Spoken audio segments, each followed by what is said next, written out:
Good morning friends. সকাল সকাল আমি আর আমার পুচকেই জমিতে চলে এসেছি।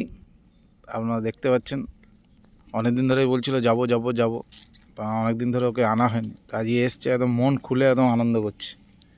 রাস্তায় এই যে আলু গাছ নিজেই ইন্টারেকশন করছে, আমার বলছে ভিডিও করতে হবে, এই করতে হবে, আবদার রাখতেই হবে, যেহেতু কাকা ভাইজি হয়, আমি কাকা হই।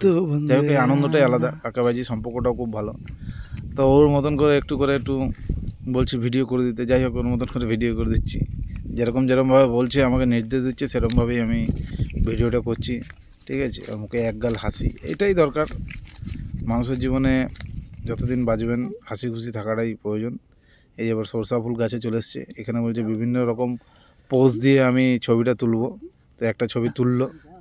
যাই হোক, এবার বলছে ভিতর থেকে ক্যামেরা করতে হবে। তো যাই হোক, যতটা পাচ্ছি যেরকমভাবে করছি আর কি, সুন্দরভাবে হয়ে গেল না।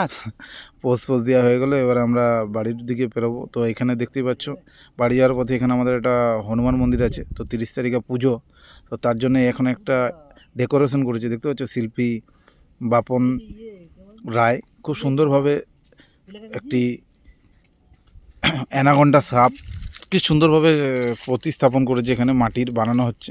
তো দুদিন পর পুজো, তো সেখানেও আমরা একটু, ও বললো এখানেও দাঁড়িয়ে একটু ভিডিও করব। তো যখন কাজটা দেখুন কত সুন্দর, দড়ি দিয়ে এটা কিন্তু মাকড়সার জালটা করা হয়েছে।